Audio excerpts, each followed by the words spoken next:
Un petit commentaire là-dessus. Voilà, j'en ai fini, il y a beaucoup d'autres produits aussi, mais je crois que j'ai fait un petit peu le tour, j'ai rien oublié. Non, c'est pas mal. Est-ce qu'il y a une, deux ou trois personnes qui voudraient nous faire un petit témoignage sur leur connaissance de leurs produits, leur test des produits?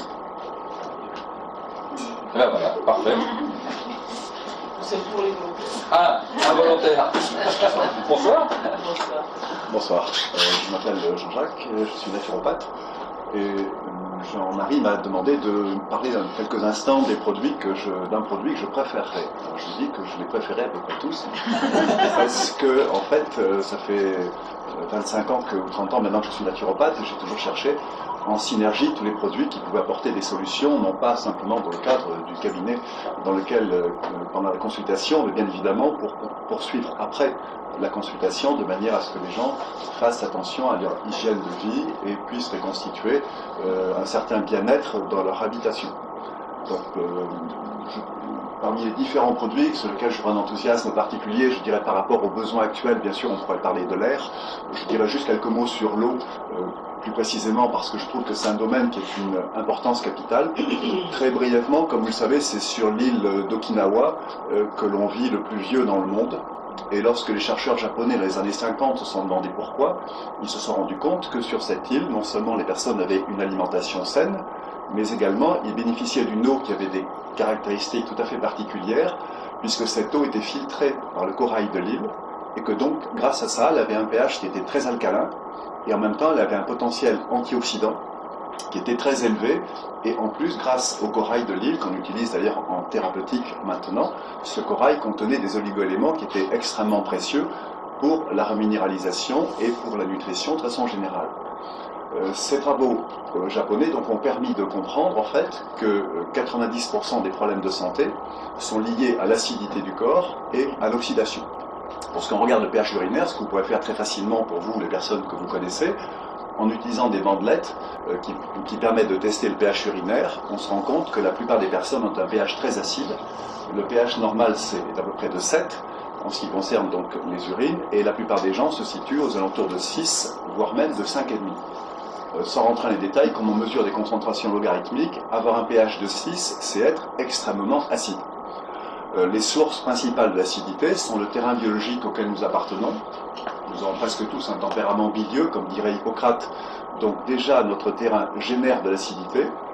Ensuite, il y a malheureusement la consommation d'aliments qui sont acides, tels que yaourt, vinaigre, tomates, soda, sucre, etc., qui sont totalement déconseillés. Après, il y a également des aliments qui sont acidifiants, indispensables à la vie, mais acidifiants, toutes les protéines et les céréales. Et après, comme autre source d'acide, en fait, il y a le stress. Le stress, pas simplement en tant que choc émotionnel, mais aussi toutes les émotions qui se moulinent en nous depuis le stade fœtal et qui nous habitent et qui, comme vous le savez, sont enregistrées dans la mémoire cellulaire. Donc, la question de l'eau est une question très importante, puisque c'était très bien rappelé que le corps est composé d'eau, 85% chez un nourrisson, 60% à la mort d'un adulte, et que pour nous, en fait, thérapeutes, ça n'a pas beaucoup de sens de se dire qu'on va prendre de l'orge verte très géniale qui, comme vous le savez, contient beaucoup de nutriments, du calcium, des enzymes et beaucoup d'éléments, et qu'on va la consommer soit avec l'eau du robinet, soit avec des bouteilles d'eau en plastique, et que de toute façon, le résultat final, c'est qu'on ne corrigera ni le pH ni l'oxydation. Et donc, la solution de Nikken, je la trouve extrêmement pertinente parce que, elle permet d'avoir de l'eau alcaline avec un pH qui est au-dessus de 9. Et si mon pH urinaire est de 6 et que je consomme de l'eau à pH 7, comme c'est le cas habituellement dans les bouteilles, je ne peux espérer strictement aucune correction. Donc déjà, quand je bois de l'eau à pH 9, déjà, ça permet de modifier mon pH global.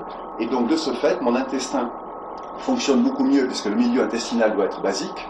Ce qui veut dire que tout ce que je vais assimiler, tout ce que je vais manger, je vais l'absorber et l'assimiler parfaitement. Tant que le pH urinaire est acide et tant que l'intestin est lui-même acide, en fait, quels que soient les efforts thérapeutiques que l'on fait, ils sont très peu, il y a très peu de succès parce qu'en fait, on assimile extrêmement mal. Du coup, on fait des candidoses, on fait toutes sortes de problèmes. Donc, l'avantage de boire de l'eau alcaline, c'est déjà, évidemment, on boit de l'eau pure. Comme c'était très bien rappelé tout à l'heure, comme vous le savez, dans l'eau du robinet, il y a du chlore qui se recombine dans les tuyaux avec des composés organiques et qui se transforme en chloroforme, en trichloréthylène et en alloforme. C'est la raison pour laquelle parfois certaines personnes disent Comment ça se fait quand je prends une douche qui est du chloroforme? Eh bien, parce que le chlore se recombine avec des composés organiques et l'Agence pour la protection de l'environnement aux États-Unis a fait des études qui ont montré qu'il y avait des taux de chloroforme en suspension dans les habitations qui étaient très élevés, chloroforme qui venait de l'évaporation de l'eau, en fait, du chloroforme lorsqu'on prenait des douches et des bains. Donc c'est pour ça qu'il faut savoir quand même que dans l'eau du robinet, il y a des taux de chlore, de chloroforme, de trichloréthylène, des pesticides, des métaux lourds, plus, comme vous le savez, tous les médicaments que les personnes prennent, les estrogènes, que les femmes consomment, la pilule, et à chaque fois que vous buvez l'eau du robinet, vous retrouvez bien évidemment des estrogènes dans l'eau, ce qui est même pas génial qu'on soit un homme ou une femme, plus tous les neuroleptiques, puisqu'il était parfaitement rappelé que les Français sont champions du monde de ça. Donc du coup, qu'est-ce que font la plupart des gens? Soit ils achètent des bouteilles d'eau en plastique, il faut quand même savoir qu'elles sont toutes irradiées. Quand vous achetez une bouteille d'eau, elle a été mise en bouteille il y a 6 mois, 9 mois, 1 an, comment ça se fait qu'elle soit encore transparente? Réponse, parce que, en fait, elles ont été irradiées, donc de ce fait, la bouteille, l'eau est morte, et du coup, il n'y a aucune énergie dans cette eau, plus le fait que quand elles sont mises en bouteille, comme vous le savez certainement, elles sont faites à des degrés extrêmement élevés, ce qui fait qu'il y a des migrations du plastique dans l'eau, avec tous les effets endocriniens regrettables. Donc ça, c'est pour les gens qui consomment des bouteilles d'eau, et ça, c'est pas une solution thérapeutique bien. La deuxième remarque que l'on peut faire, c'est que d'ailleurs 99% des personnes qui achètent des bouteilles d'eau, comme vous le savez, font la cuisine à l'eau du robinet. Ce qui veut dire que j'abats de l'un côté ce que je voulais parler de l'autre, on cherche un petit peu la cohérence. Bien sûr, les personnes disent « Ah oui, mais ça coûte cher, etc. » Donc, effectivement, d'avoir une fontaine à domicile pour pouvoir filtrer l'eau, c'est génial, puisque ça donne 1, de l'eau pure, 2, de l'eau alcaline qui permet de corriger le terrain, et juste troisième facteur, qui est quand même la neutralisation des radicaux libres.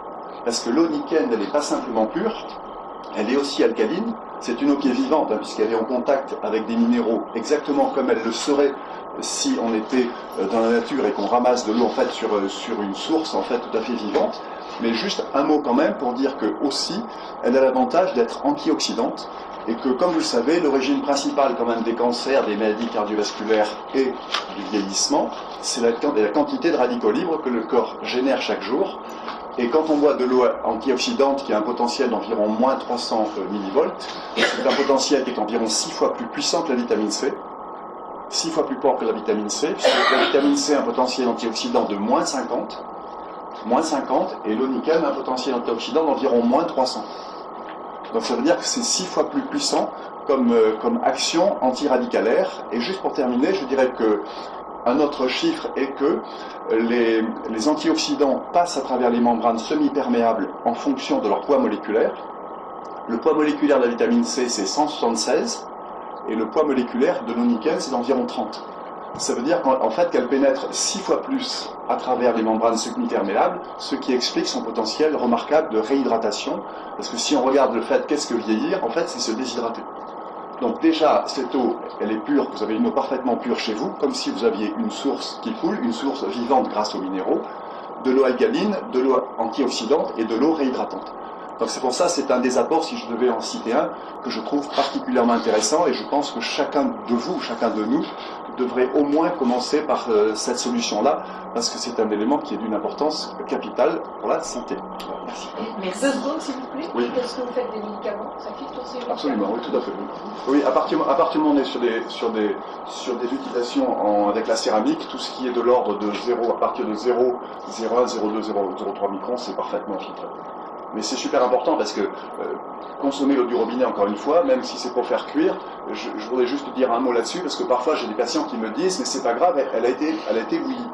Alors, non mais c'est vrai, alors bouillir l'eau, ça fait quoi? Ben, c'est simple, s'il y avait des bactéries qui auraient pu survivre au chlore, on se demande comment, parce qu'il y a peut-être des résistants, on n'en sait jamais.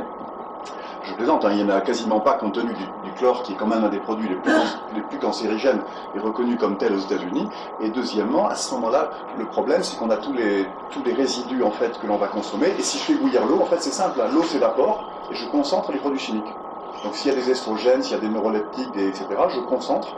Et le jour où je fais mon riz bio ou mon quinoa bio dans l'eau du robinet, franchement, c'est plus que très dommage si on est dans une optique saine, justement, de l'équilibre. Donc c'est pour ça que c'est très très très important de commencer, enfin d'utiliser en tout cas de l'eau purifiée, et qui, comme vous voyez, c'est pas que de l'eau pure, c'est une eau qui fait du bien et qui soigne aussi.